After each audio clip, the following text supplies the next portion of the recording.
I thought I would address an issue. I just happened to come across a video this morning, and it was a video of Mark Taylor.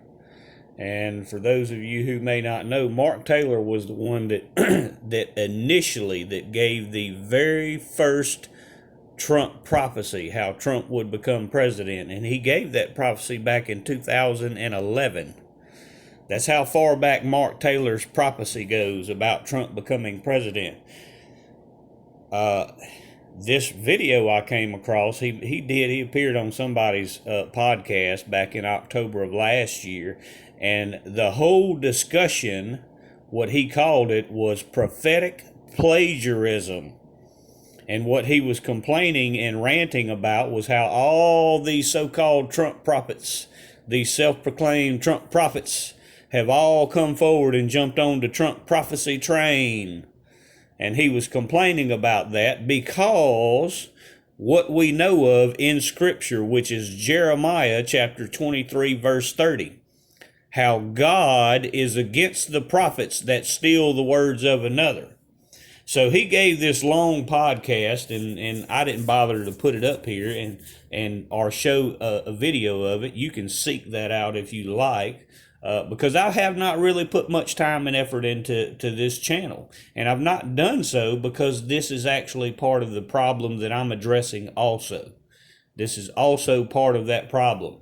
So you've had a lot of Johnny-come-latelys just come out of the woodwork, these false prophets that have just come out of the woodwork, out of nowhere. And this is what Mark Taylor was complaining about, that, you know, he gave his Trump being president prophecy back in 2011.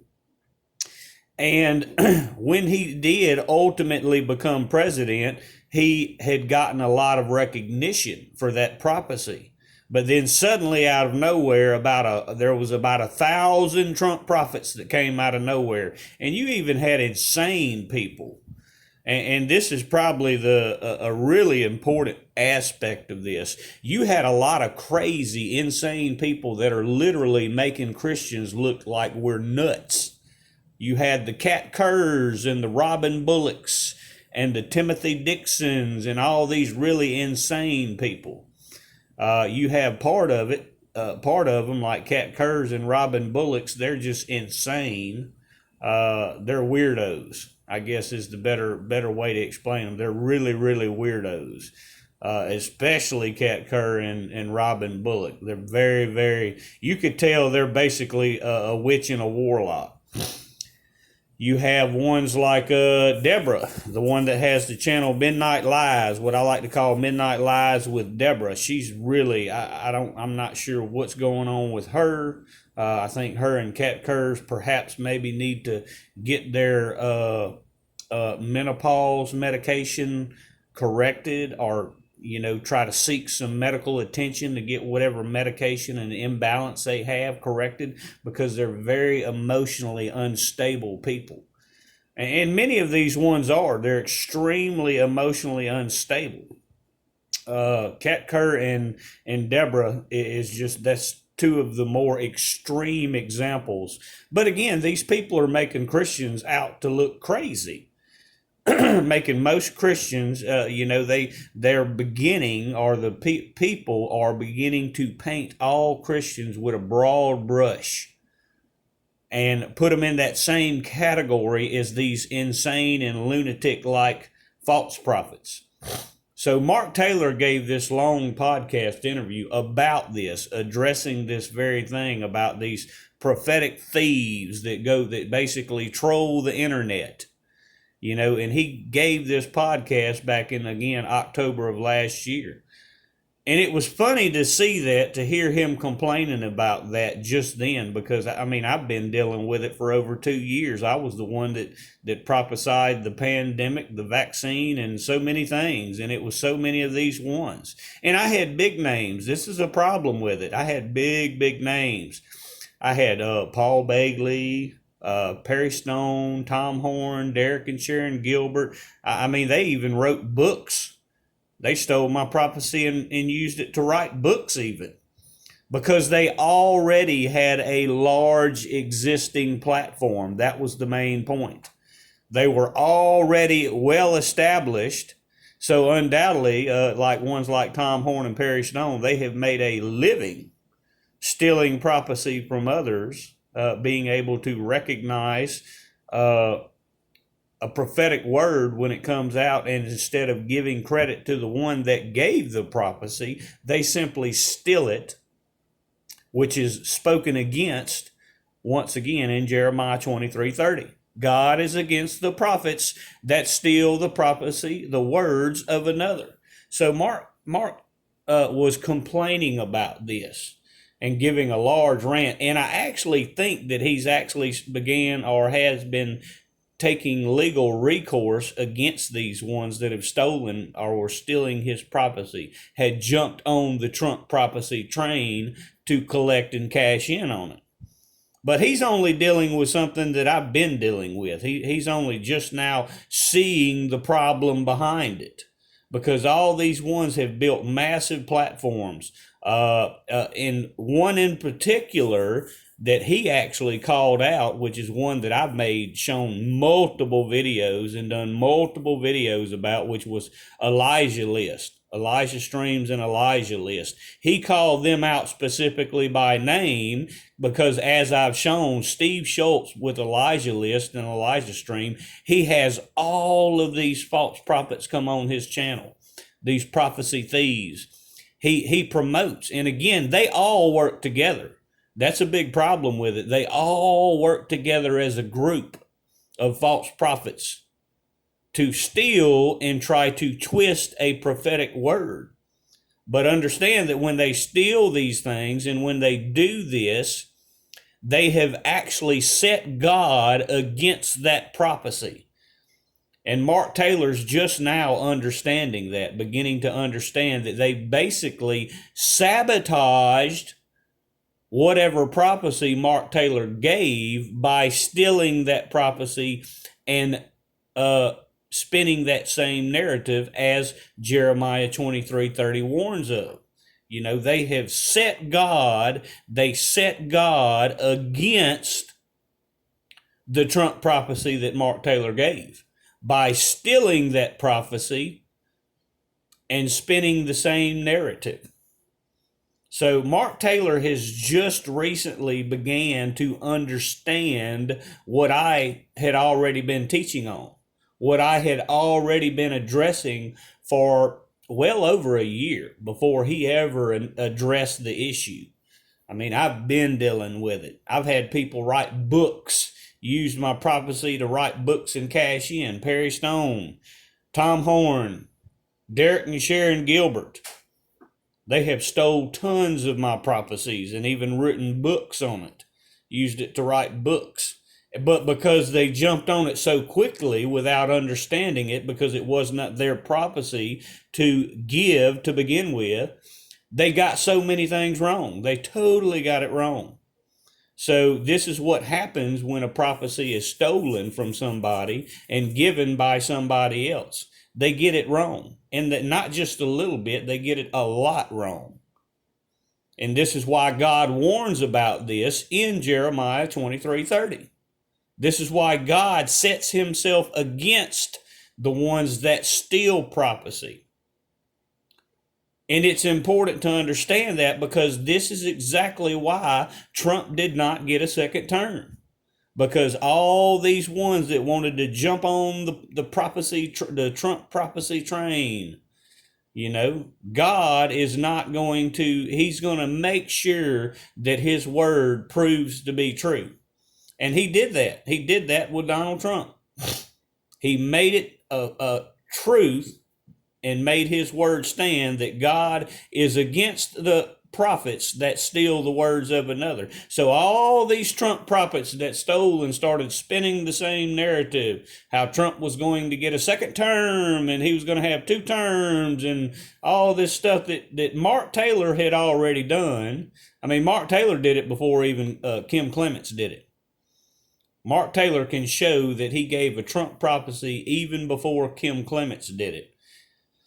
And Kim Clements is probably the biggest deceiver of all, considering what he does. But regardless of that, they all stole Mark Taylor's Trump prophecy when it became kind of come to pass. Let's say that Mark Taylor's kind of came to pass, because he said initially that Trump would be president in 2012, and that didn't occur.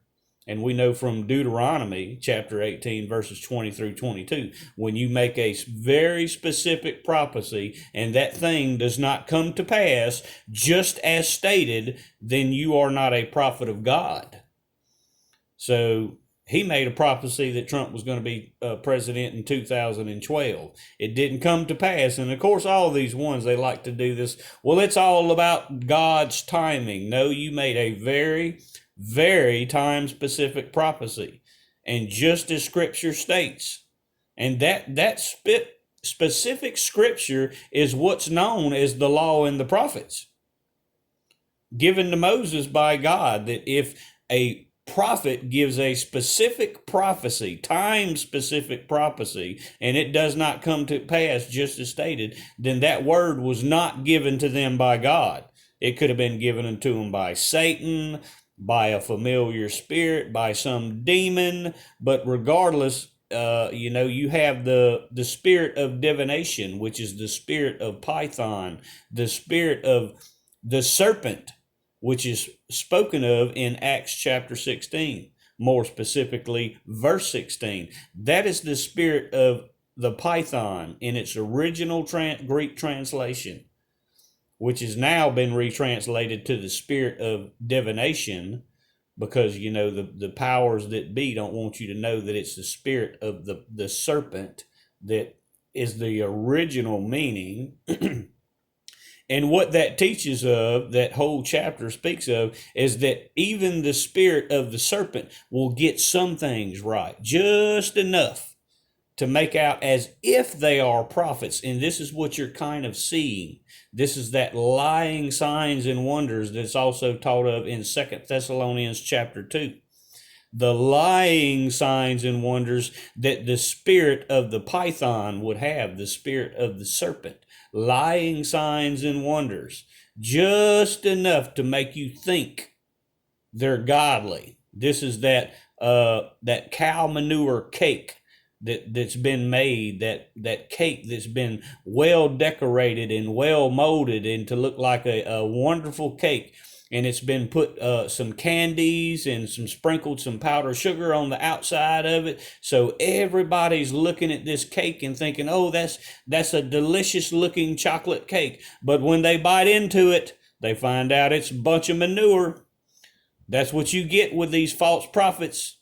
It looks good from the outside. It's a wolf in sheep's clothing. It looks good from the outside. But when you bite into it, when you take a big old bite of what they're trying to feed you, you've just realize you bit into a big old piece of manure.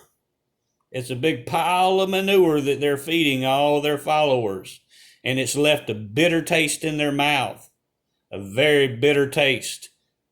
And their followers are now, luckily now, beginning to see the truth, that they have committed idolatry with Donald Trump and idolatry with their Trump prophets, worshiping them, praising the Trump prophets. That's idolatry. That's why you don't see me up in front of this camera, so that nobody can commit idolatry with me, so that I cannot take the claim. You even have this problem with Mark Taylor. That's what he's really angry about the most, that all the glory was stolen from him. He was the only Trump prophet at one time, and now there's about 1,002 million Trump prophets running around there that have stolen not just his glory, but have stolen his monies that should have been given all to him to build his platform. But once again, this is the problem. This is why I don't, take the time to really do long videos and to give all the prophetic knowledge that I truly have. Because out of all the ones that follow me, I had a whole whopping 4 people support this channel. Even though I got so many of them, all the Trump prophets steal from me. I've had 4 people, and they get the extra knowledge The 4 people that supported this channel get the extra knowledge, prophetic knowledge that I give. I email that to them. At least I know I don't have to worry about them stealing it and bolstering up their platforms. Again, I already had somebody in a close circle that was selling my prophetic knowledge, and Mark Taylor actually discusses that. Mark Taylor in that video had the same problem, that he found out there was somebody in his own inner circle that was feeding the prophecies that he was getting. They were feeding them to false prophets that ultimately were being given out on the Elijah List and Elijah Streams channel. The same exact problem that I had. You have Judas. There are many Judas that are walking around in these days that just, they're fine getting their 30 pieces of silver. They don't mind stealing a prophetic word and going to sell it, as long as they can get that 30 pieces of silver. They don't care that the prophetic word is being twisted and being manipulated and being given out wrong. They don't care about that. They just want their 30 pieces of silver. So that's why the true prophets have to really close in the ranks and really have to be careful about what prophetic information they give out. You got prophets in these days, but many of them aren't talking to many people because the very problem that I'm dealing with, the problem that Mark Taylor is complaining about. You got too many, he calls it prophetic plagiarism. That's the term he's using. He's calling it prophetic plagiarism, and it is. It's plagiarism. They are stealing what's considered intellectual property. That's why God put it in his holy word, Jeremiah 23:30. God is against the prophets that steal the words of another. That's why that specific verse was put into the Bible, because it's very important. When a prophetic word is given to one person, it is only that one person that is supposed to give out that prophetic word, not the 1,000 others that had to jump on the prophecy train. And this is what you're seeing. This is why so many people are lost and confused, because these other ones, these false prophets, are all working together, and they're compiling their monies that they're getting from their followers, and they're all building themselves up on Elijah List and Elijah Streams. And I'm glad to see that Mark Taylor even pointed that out.